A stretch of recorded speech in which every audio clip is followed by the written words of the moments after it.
The following lesson will focus on labor law and antitrust. Within this lesson, we will discuss antitrust law, specifically the Sherman Act of 1890, and how antitrust law has been applied to sport. And then we will discuss labor laws, as well as fair and unfair labor practices and statutory and non-statutory labor exemptions. So let's go all the way back to the 1800s when antitrust law emerged. Now, within Article 1 of the US Constitution, Congress is granted the power to regulate commerce with foreign nations, among the several states, and with the Indian tribes. So Congress had the power to regulate commerce, and they started to see a growing issue with monopolies in the United States. So during the late 1800s, there were numerous monopolies that were preventing fair competition. On the screen, you'll see the Steel Trust, Sugar Trust, Oil Trust, Railroad Trust. In Ohio, specifically, one of the most powerful monopolies was the Standard Oil Company, founded by John D. Rockefeller in Cleveland, Ohio. And so while Rockefeller faced some competition from other firms, he was pretty much able to dictate prices due to the size of his firm and dominated the oil industry throughout the late 19th and early 20th centuries.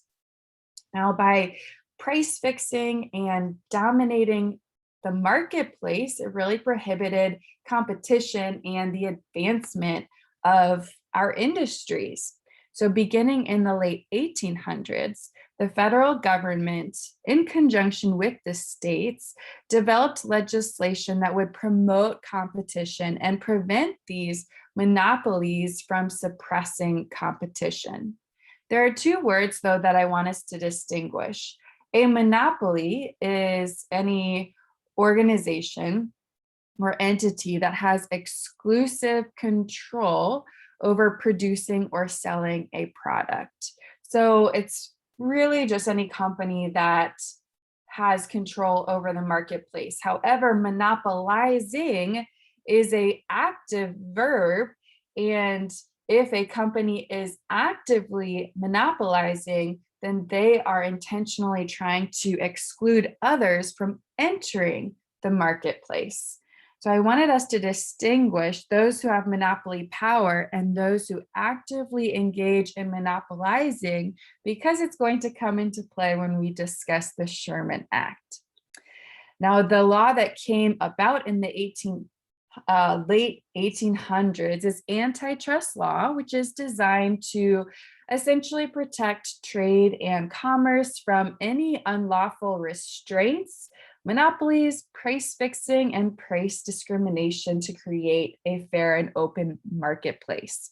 Most antitrust legislation is designed to provide control in the private sector or profit-making businesses. So as you can see on this slide below, that there are still a lot of companies in the United States that are in the private sector and maybe considered a monopoly in terms of they are really dominant in their industry. So antitrust law really focuses on these organizations and companies. And federal antitrust laws regulate interstate commerce. So that's another important detail. And they are regulating commerce in an effort to prevent the organization of monopolies.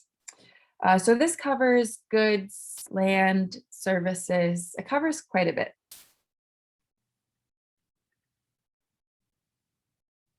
The antitrust law, the big one that came about in 1890. So this is when Congress passed the Sherman Antitrust Act. And the purpose of the Sherman Antitrust Act was to put an end to unfair monopolization. So once again, I wanted to draw our attention to that word, unfair monopolization, which is actively trying to exclude others from entering the marketplace. The Sherman Act also was to protect the American consumer by promoting free and open market competition, because it's when there is free and open market competition that our industries advance and greater goods and services are introduced in the marketplace, which is of benefit to the American consumer. So that's what we wanted out of this Antitrust Act. The Sherman Antitrust Act has two sections, which I wanted us to discuss. On this slide, you will see Section 1, which prohibits any contract, combination, or conspiracy in restraint of trade or commerce among the several states. So that's essentially interstate commerce.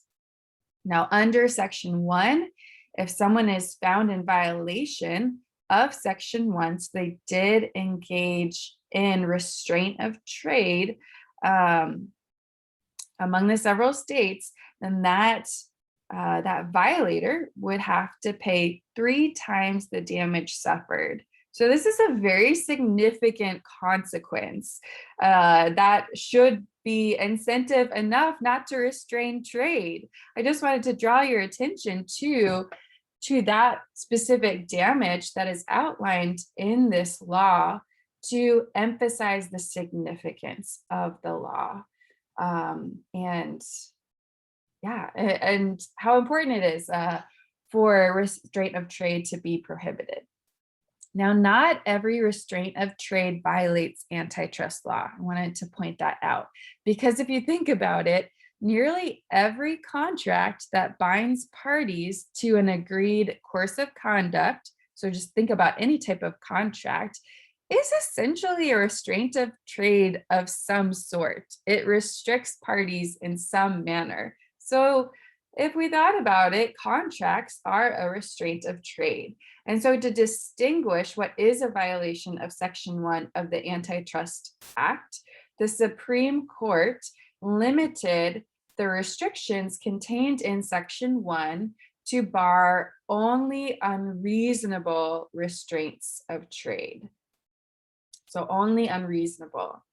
And under Section 1, it also requires that this restraint of trade is between two parties. So two parties are contracting, combining, or conspiring to restrain trade. So those are some of the necessary elements in Section 1 that are prohibited, which we then see reflected in the legal complaint. So if you are a plaintiff, we've seen a number of professional athletes file an antitrust lawsuit against a professional sport league for a rule or regulation restraining their ability, their trade, restraining their ability to engage in a free and open marketplace in the league. And so what a plaintiff would have to prove in their complaint are these 3 elements. First is the plaintiff needs to prove the existence of an agreement among 2 or more distinct persons or entities. So for example, when we're thinking of professional sport leagues, we would be thinking about all of the member teams that are a part of the league. So there needs to be some combination between parties or 2 parties acting in concert or conspiracy, working to restrain trade. And then this restraint of trade needs to be unreasonable, and courts determine what is unreasonable by weighing the pro-competitive and anti-competitive effects of the conduct. So pro-competitive effects would mean that it actually strengthens competition. Anti-competitive effects are those that restrain trade. So they're really looking at the pros and cons of the outcome and effects of the rule or regulation or policy or whatever it is that is restraining trade. And then the third element that would need to be proven is that the activity affects interstate commerce. Because once again, when you look at the definition of Section 1 and what it prohibits, you need to meet each of those elements represented. So the contract combination or conspiracy, the unreasonable restraint of trade, and then the interstate commerce. So it's crossing state lines. In defense, there are 3 different defenses, which is why you see on this slide, it's labeled as A, B, and C.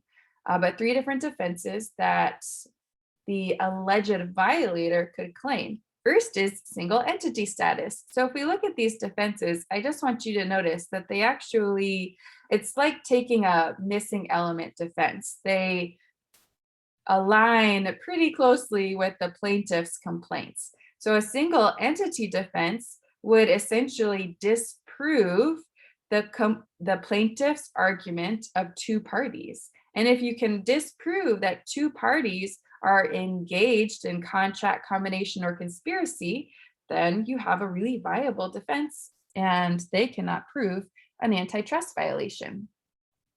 So in an attempt to gain Section 1 immunity, a number of professional sport leagues have structured themselves or tried to as single entities with owners investing in the league rather than in teams, and leagues adopting a centralized operations for business and personnel decisions. So we have seen professional leagues try and argue single entity status. However, just so you know, for the most part, the US Supreme Court has rejected this definition. For example, back in 2010, there was a lawsuit, American Needle versus NFL, where the Supreme Court ruled that the NFL was not a single entity because it consisted of distinct businesses with independent centers of decision-making that competed and cooperated with one another. So essentially all of the member teams is why the league was considered not a single entity status. However, viable definition, it just hasn't really worked within professional sport leagues yet.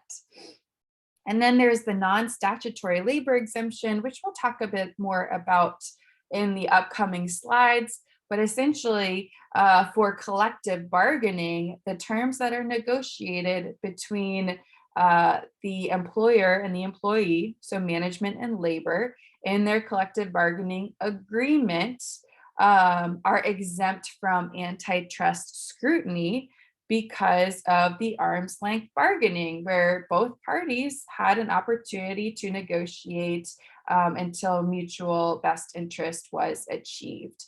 And so those terms that are mutually agreed upon within a collective bargaining agreement are found to be exempt from antitrust scrutiny. And we'll talk about that more in a minute. And then the third defense that a defendant could raise is rule of reason. Essentially, the defendant can argue that the restraint of trade, so the action that was taken, the rule, the regulation, is no more restrictive than necessary to achieve a legitimate business purpose. So they're essentially trying to prove that it is a legitimate business purpose that has more pro-competitive effects than anti-competitive effects. And the defendant would essentially argue that without this restraint of trade, without this restriction, the business would be adversely affected, and there would actually be a negative impact on the welfare of the consumer. So these last 2 defenses are the ones that we have seen most commonly used by professional sport leagues, and they've actually been fairly successful. Mostly the non-statutory labor exemption, because leagues have pretty much gone in the direction of all of their restrictions are now negotiated within the collective bargaining agreement, but they've also used the rule of reason to communicate that systems like the draft actually enhance the competition within the league, which creates a better product for the consumer. And so they have tried to communicate these pro-competitive effects, that these restrictions actually do increase the quality of the product and service that's being offered.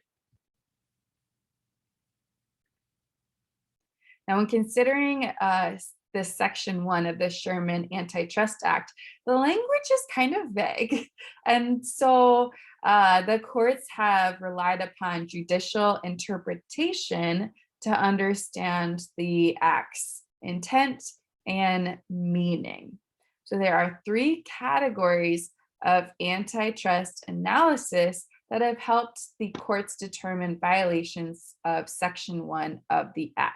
So there's per se rule, rule of reason, which we just talked about, and then the quick look rule of reason. Within the illegal per se rule, this is essentially when anti-competitive conduct is just presumed to have no benefit to competition. So this conduct, this restraint of trade, is obviously and inherently anti-competitive. We don't even need to consider whether the pro-competitive effects outweigh the anti-competitive effects. It is just obviously anti-competitive. So examples of certain types of restraints or agreements that have pretty much always been found in antitrust violation would be price fixing, horizontal agreements, group boycotts. Those are just a few examples where we don't really even need to consider the pro-competitive effects. It is just inherently anti-competitive. But there are only a handful of categories that trigger this per se rule, so it's not often used by the courts. It's pretty rare because often businesses do have some justification for their restraint of trade. More common analyses that would be applied by the court are the rule of reason and the quick look rule of reason. So the rule of reason does recognize that some restraints of trade are actual necessary business practices. They have some pro-competitive benefits and effects. So the courts will take a careful look at the type of restraint of trade or agreement.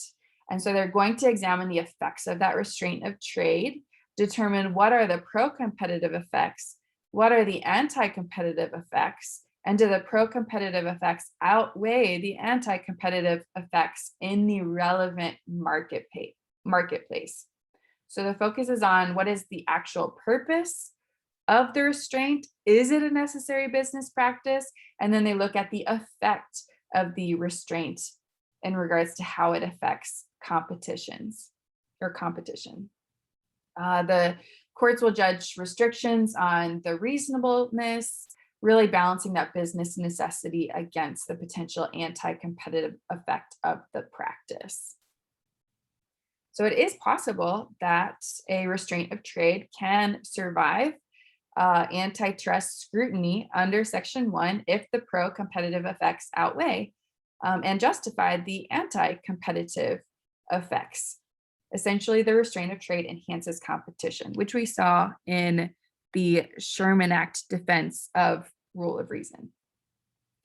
And then I did want to mention that the rule of reason defense is the one that's probably applied most frequently in sport, just due to the number of rules and restrictions adopted for competitive balance purposes among the leagues. So these restrictions often include like player drafts, free agency restrictions, restraints on salary, franchise sale, ownership and movement, franchise territorial restraints, revenue sharing. All of those have been argued under rule of reason. And then the last one is there's a quick look rule of reason. And this is almost to the point of deserving a per se analysis, almost. So the anti-competitive effects are obvious. They don't need to be determined. They don't need to be examined. And so the courts basically move directly to considering whether the pro-competitive justifications outweigh the anti-competitive effects.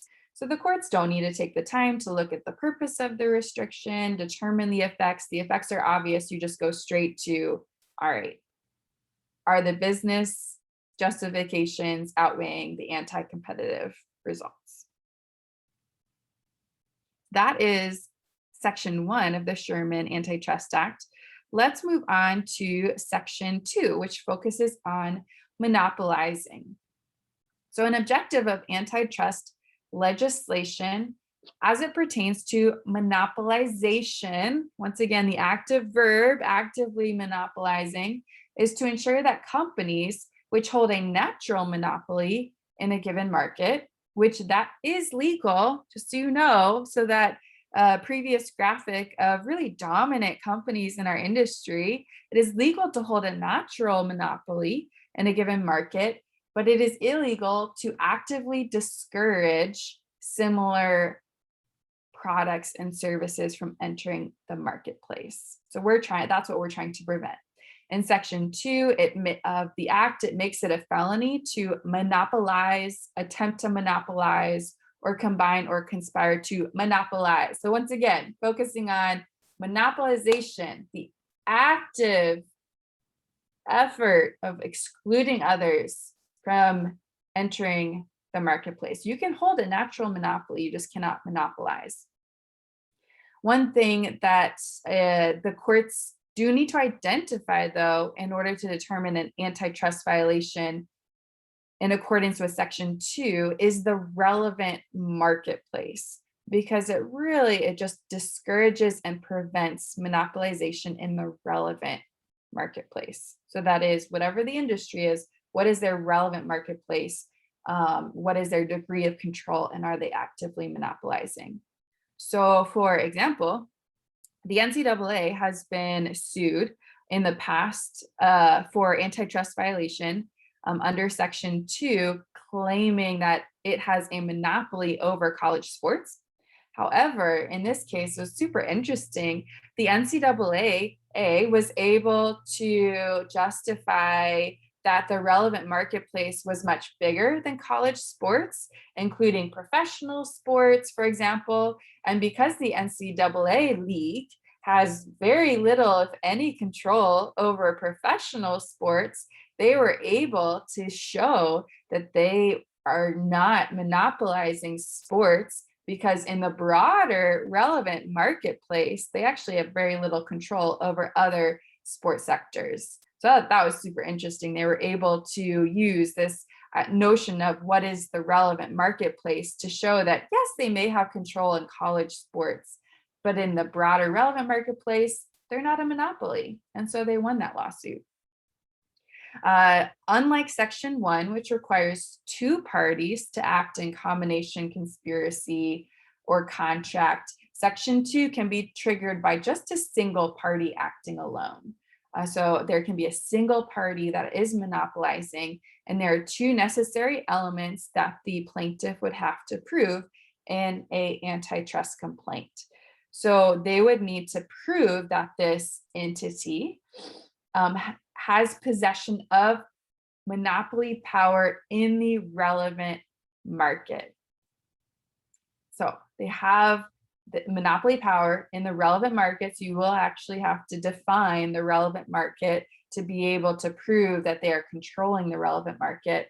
And then the plaintiff would also have to prove that this entity is using unacceptable means to acquire, entrench, or maintain that market power. That's a critical piece here. So I'd say a couple critical pieces are, understandably, this defendant is already going to be a monopoly or they wouldn't be getting sued. But the plaintiff has to prove the relevant market in order to explain how that defendant is controlling the market. But also, similar to section 1 that prohibits unreasonable restraint of trade, section 2 prohibits unacceptable monopolization. So you can be a natural monopoly, which you'll see on this slide is a viable defense, and not be unacceptably monopolizing the market. So you have to prove monopolization in the relevant market that affects interstate commerce. So as a defendant, you can prove that, yes, we happen to have control in the relevant market, but we are not actively trying to acquire, entrench, or maintain this market power. It's just a natural monopoly. Or like the NCAA case, you can try and demonstrate that there's actually a much larger relevant market that we are within, and we only have control over a small piece of it. So we're not monopolizing the entire relevant marketplace, and therefore we are not in violation of antitrust. You also could just prove that you're not a monopoly because you actually don't have power to control the prices to exclude competitors from entering the marketplace. So that's also a very viable way to go. Next, let's discuss how antitrust has been applied in sport, which it has predominantly been applied in professional sport. So when we're considering all the industries in the United States, there is really no industry in comparison that employs such restrictive rules and policies as the professional sport industry. And so our industry in particular faces a lot of antitrust challenges. So restraints on like free agency and salary spending and restrictions on franchise ownership have exposed our professional sport leagues to a lot of antitrust challenges by players, owners, competitive leagues, franchises, media, by a number of different people. And so leagues and owners have asserted that these restrictive policies like the draft, the salary cap, free agency are essential to maintaining a competitive league and thus are reasonable restraints on trade. So once again, going back to that Section 1 of the Sherman Act, they are trying to argue that the pro-competitive effects of there's a business justification for maintaining a competitive league, which actually produces a greater product for consumers, outweighs the restrictions, and therefore these restraints on trade are reasonable. So that rule of reason defense.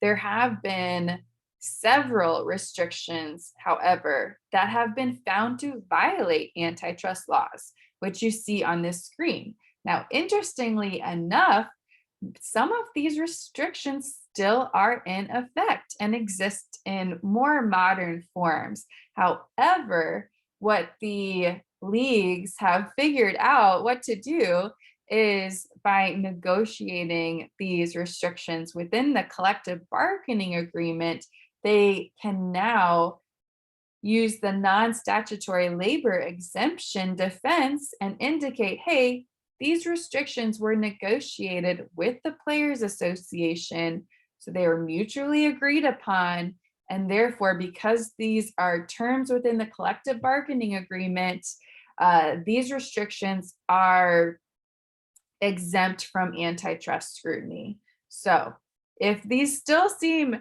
in effect, like the draft, for example, it's just because the leagues have now moved them into their CBA and have exempt status. So as you can see from this screen, the reserve clause, which until the mid 1970s, this clause gave teams the unilateral right to renew a player's contract in perpetuity, which basically means forever. The draft, which we still see in our professional sport leagues, allowing one professional team to draft an eligible player and allowing that selected player to negotiate solely with the team that selected him or her. The compensation system, which requires a team signing a free agent to compensate the player's former team by giving up draft picks, players, or money, violated antitrust laws, which is still in effect in several leagues. And then the right of first refusal, which allows a player's prior team to match any competing offer and retain the player's services, also still in effect in modern forms. However, these restrictions were found in violation of antitrust laws in litigation. So I wanted to show that these leagues have lost cases to antitrust violation. So they've had to figure out some workarounds, which we'll talk about.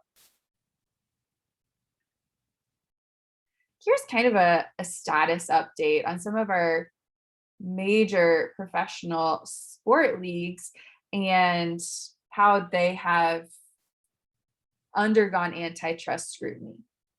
Major League Baseball is the most interesting one here, though. So let's start there. Baseball, super unique. It possesses a status in professional sport by virtue of its antitrust exemption. It's the only league that still has an antitrust exemption. Crazy. So, a little bit of the history of that. Back in 1922, there was a lawsuit filed by the Federal Baseball Club of Baltimore against the National League of Professional Baseball Clubs, which the MLB was called at the time, indicating that the reserve clause was a violation of antitrust. So we previously talked about that reserve clause that was an unreasonable restraint on trade. However, the Supreme Court concluded that at the time, baseball was not subject to antitrust due to it being neither interstate nor commerce. So the Supreme Court considered the business of baseball to be a local exhibition consisting of personal service contracts with players rather than commerce.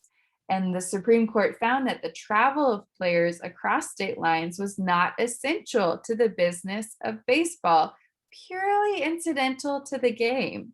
Now, I think that's really just a reflection of where the league was at that time. However, because the plaintiffs were not able to prove interstate commerce, which is a necessary element, they lost this antitrust lawsuit against the reserve clause. Now, Curt Flood was a really key player, which in this era, and he's was part of this litigation.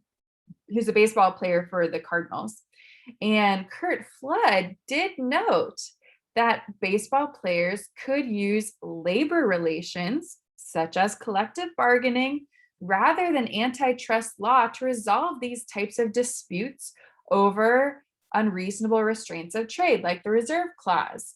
And so it's because of Curt Flood's actions that the Players Association ended up using labor arbitration to successfully challenge this player reserve system, ultimately limiting the reserve clause to a 1-year renewal favoring the club, which ushered in free agency to baseball. So while they may have lost this battle in terms of antitrust with the league, they still were able to make progress with the reserve clause through collective bargaining.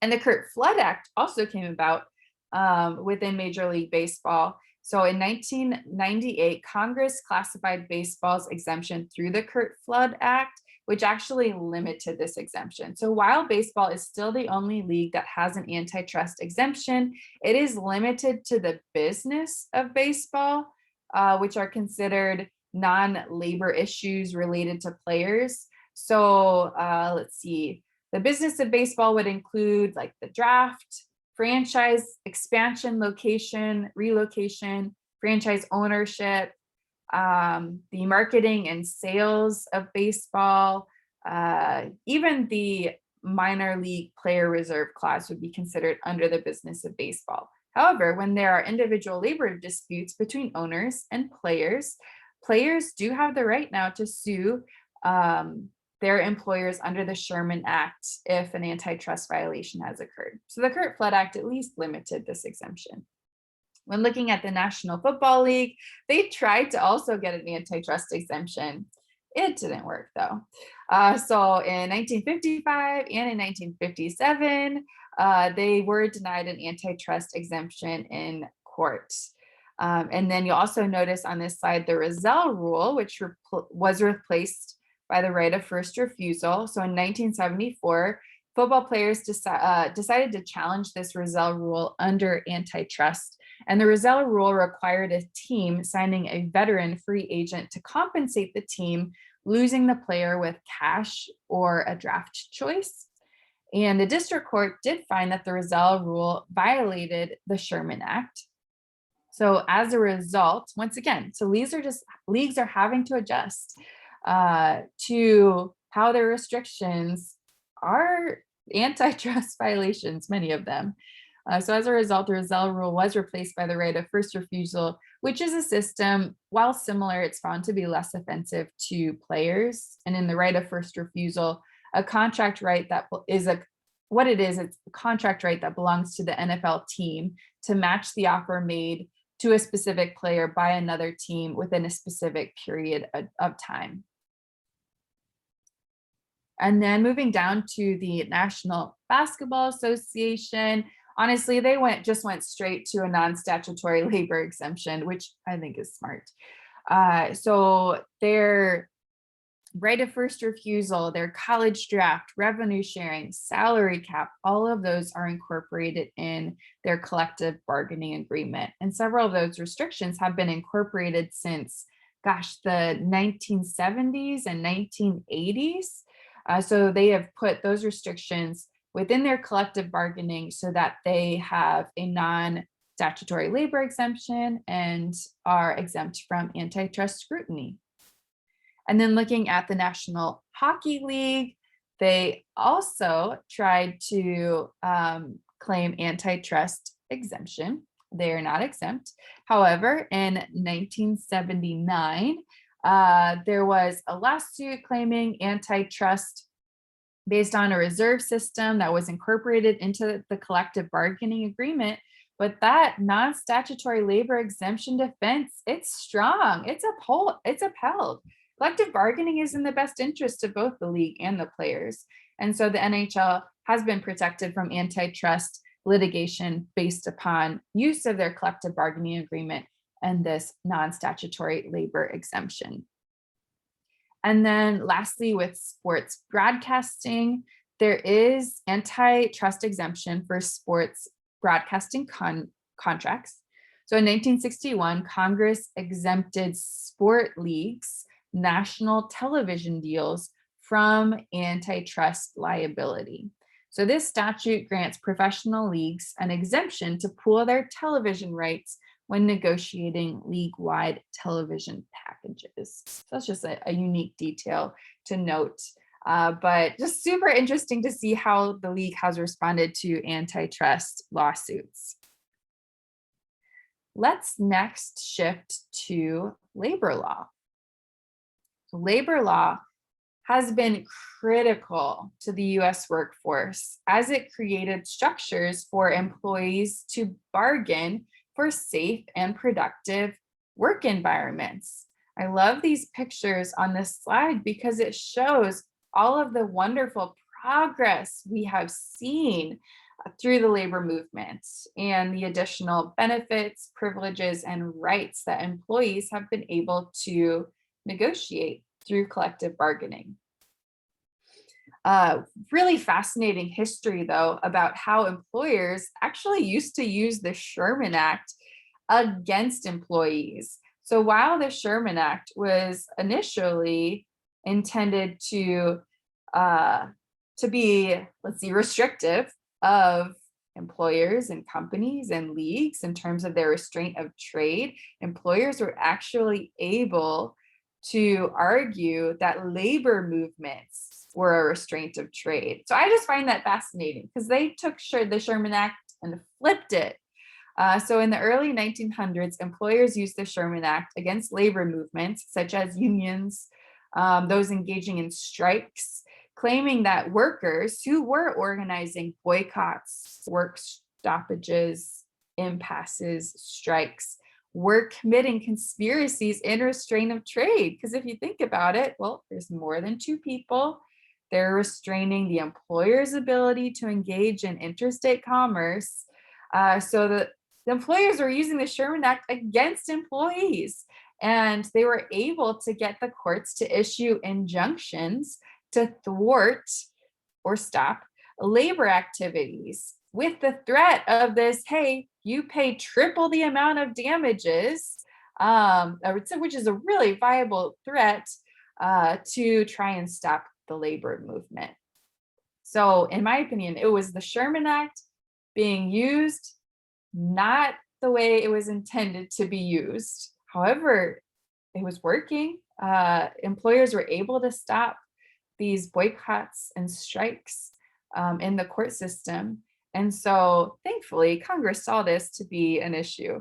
And in 1814, Congress enacted the Clayton Act to exempt organized labor acting in its own self-interest from antitrust liability. So there are two things that happened through the Clayton Act. One is that the Clayton Act will determine when a breach of the Sherman Act actually should come with the triple damages. So treble damages are determined in the Clayton Act, and then also the statutory labor exemption. So a non-statutory labor exemption focuses on the subjects negotiated within a collective bargaining agreement. However, statutory labor exemption focuses on labor unions and their activities and their rights. So Congress also passed the Clayton Act to offer greater protection to labor unions whose legitimacy was essentially being challenged by employers. So now these labor unions are being allowed to picket, to boycott, to strike without fear of being in violation of antitrust. So the statutory labor exemption declared that labor unions are not combinations or conspiracies in restraint of trade. So it insulated them from potential retribution for certain labor practices, such as striking and picketing. The act really ensured that unions would not be subject to antitrust violations because they saw the labor movement as a good thing, as a benefit to society of marketplace competition. And so now, thankfully, labor union activity is protected under the Clayton Act. And then the next step in labor law was the Norris-LaGuardia Act of 1932. What's interesting is that the federal courts, even after the Clayton Act, continued to grant injunctions against labor activity. So I think that's really why the Norris-LaGuardia Act came about, just to reinforce the antitrust exemption that labor unions have. So in 1932, this act, which is an anti-injunction act, was passed by Congress, which allows employees to organize as a collective bargaining agreement. So for some reason, the Clayton Act wasn't strong enough, and employers were still successfully challenging union activity and gaining injunctions. And the Norris-LaGuardia Act put that to bed. So employers were no longer able to get an injunction when employees organized as a collective bargaining unit and were engaging in labor practices. So in this case, it restricted the federal judiciary power to grant injunctions against labor unions in labor disputes, so striking and picketing. So it barred the federal courts from these injunctions to once again uphold this statutory labor exemption. And then let's transition to the next law. So this is the next labor law that came about, which is the National Labor Relations Act of 1935. And it was enacted to either eliminate or mitigate obstructions to the free flow of commerce by encouraging collective bargaining. So while the Norris-LaGuardia Act protected labor union activity from antitrust violation, the National Labor Relations Act took this a step further by actually encouraging labor union activity and encouraging collective bargaining between employers and employees because they saw it as a good thing. This act set forth the parameters of what is fair conduct between employers and employees who are unionized. in a manner that collective bargaining can happen so that labor disputes can be resolved. Like, the goal was, how can we avoid strikes and impasses and picketing? Well, if both parties are being able to negotiate the terms of and conditions of the workplace, then we should be able to avoid these work stoppages, which are not for good of society. So let's encourage collective bargaining where mutual agreement and interests can be achieved. And under this act, there were several rights that were set forth for employees. And so employees have the right to form and organize labor organizations. So it's the National Labor Relations Board who certify labor unions. So these employees would go through the National Labor Relations Board to organize a labor union. Employees have the right to become members of this union, but they also have the right to refuse without any adverse consequence. Employees have the right to engage in collective bargaining through this union, and then they also have the right to engage in activity for their own mutual aid and protection. So basically looking out for themselves. These are all rights that were given through this act. Now, the National Labor Relations Act sets forth what is appropriate conduct for employees and employers when it comes to fair labor practices. On this side, you will see what are considered fair labor practices. So the employer has a duty to engage in collective bargaining over mandatory subjects. So once a labor union is in existence, the management or the employer must engage in collective bargaining. If they do not, they could be charged with an unfair labor practice for failing to bargain in good faith. So you must engage in collective bargaining over mandatory subjects, which include hours, wages, and terms and conditions of employment. These are considered germane to the working environment.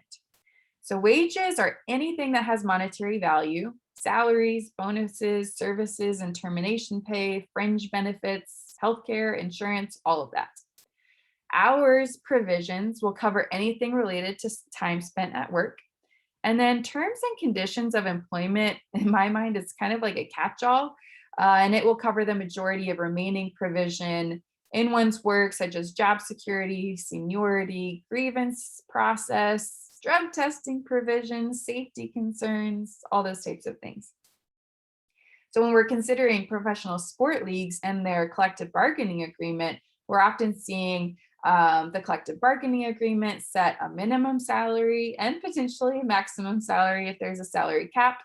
However, while the CBA will indicate the minimum salary and a salary cap, players and their agents are still free to negotiate with the team, but it must be within those parameters. So I just wanted to clarify that an athlete can negotiate anything into their standard player contract. It just cannot violate the terms of the collective bargaining agreement in the league. And then ideally, as a result of those good faith negotiations between the management and the labor, so employer, employee, league, players association, it should result in a collective bargaining agreement. When considering the duty of the labor union, so once a labor union becomes in existence, it then is the exclusive bargaining representative for the employees in that union. And it requires this union to represent all employees fairly, even employees who are not union members. I thought that was interesting. So you represent all employees, even those who are not part of your union. If they do not represent employees fairly, they could be in violation of unfair labor practices and be charged. And then fair representation also requires that unions not discriminate against employees within or outside the union, or act in an arbitrary or bad faith manner. So sometimes there have been cases where an employee will claim an unfair labor practice against their labor union when a labor union chooses not to pursue a particular grievance on behalf of the employee, such as failing to represent the employee by not filing a grievance in a timely manner. However, this hasn't always been upheld. And then next, when considering unfair labor practices, so the employer and the labor union are bound to those fair labor practices under the National Labor Relations Act. If they engage in any unfair labor practices, they can be charged. And these cases would go to the National Labor Relations Board, who are responsible for governing these activities and preventing and remedying any unfair labor practices. So as you will see on this slide, because an employer has a duty to bargain in good faith over those mandatory subjects, so hours, wages, terms, and conditions of employment, they are not allowed to discriminate or retaliate against union activity, which, if we're considering the history of labor law, that should be very clear, very clear. Labor union activity is a priority and it is protected under federal laws. So an employer cannot discriminate or retaliate against any employee. They cannot interfere, restrain, or coerce employees who are engaging in union activity. They cannot discriminate against these employees engaging in union activity. And they also cannot fire, discipline, lay off employees because they filed an unfair labor practice. So if they did file a case to the NLRB, basically no discrimination or retaliation because labor union activity is protected. And then, so we already talked about how the employer must engage in collective bargaining in good faith. And then once again, kind of thinking of the opposite of fair labor practices, a labor union must fairly represent all employees. So if a labor union does not fairly represent their employees, they could also be charged for an unfair labor practice. So those are the fair labor practices and unfair labor practices that are covered under the National Labor Relations Act. And those are all, once again, governed by the National Labor Relations Board. The last piece that I wanted to talk about are collective bargaining agreements, because essentially, if fair labor practices happen and the employer engages in collective bargaining as they should, and the labor union engages in fair representation as they should, the end result should be a collective bargaining agreement. Now, a collective bargaining agreement is a contract that contains restrictive provisions. So it is, the terms in a collective bargaining agreement is considered a contract, combination, or conspiracy in restraint of trade, which technically is a violation of Section 1 of the Antitrust Act. However, in balancing the interests of antitrust law against labor law, the US Supreme Court held that the goal of federal labor policy is to bring labor and management together to negotiate a collective bargaining that best suits their needs. So this CBA is considered the win-win situation between a restraint of trade and labor union activity to negotiate on an employee's behalf. There is a particular scope of this labor exemption, though. So the terms within a collective bargaining agreement, which are a restraint of trade, are given a non-statutory labor exemption, which means that these terms, the mandatory subjects, are exempt from antitrust scrutiny, even though they restrain trade, because both parties were able to negotiate until mutual agreement was achieved. However, there's still limited scope. The terms negotiated, looking at my notes. For a non-statutory labor exemption defense to be upheld, the injured party must be a party to the collective bargaining agreement, which makes sense. So the player needs to be a part of the league. It needs to be the league or the labor or the players association that is filing this non-statutory labor exemption. The subject contested on antitrust grounds must be a mandatory subject for bargaining, and the collective bargaining agreement must be reached through bona fide arm's length bargaining, which means that both parties, so the league and the players association, are independent and on equal footing. No one has greater power than the other. So essentially, for the non-statutory labor exemption defense to be upheld in court against an antitrust complaint, the party filing the lawsuit must be a part of the collective bargaining agreement. The term that is being contested must be a mandatory subject, so hours, wages, terms and conditions of employment, and the collective bargaining agreement must have been reached through bona fide arm's length bargaining. And this last point I thought was pretty interesting was the duration of the labor exemption. So a labor exemption actually continues to protect parties from antitrust scrutiny even after a collective bargaining agreement has expired.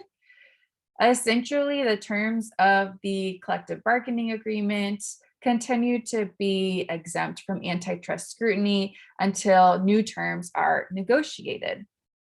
So CBA survives its expiration, and essentially labor law requires that both parties maintain the status quo, so the terms of the CBA, until a new agreement can be made, or until there is an impasse, which is a strike, a total breakdown in negotiations, which leads to a lockout. But often a lockout will then force an agreement to be made. And at that time, the labor exemption will change to the new terms.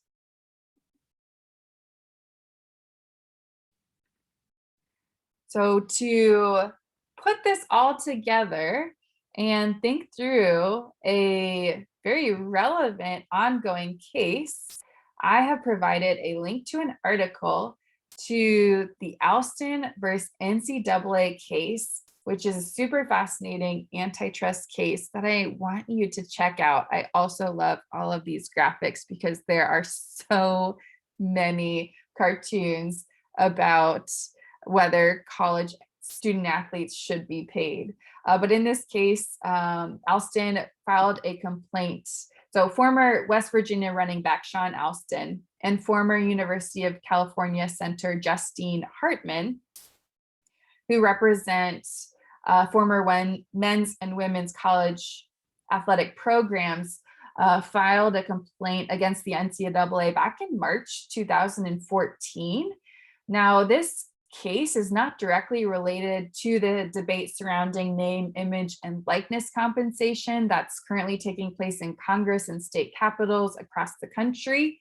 However, it is very closely related in that it is looking into whether athletes are eligible to get additional benefits. So they're trying to see if athletes can get scholarships for graduate degrees, can get access to paid postgraduate internships and computers and other type of equipment related to education. Essentially, through this case, they're trying to get additional academic related perks for for student athletes.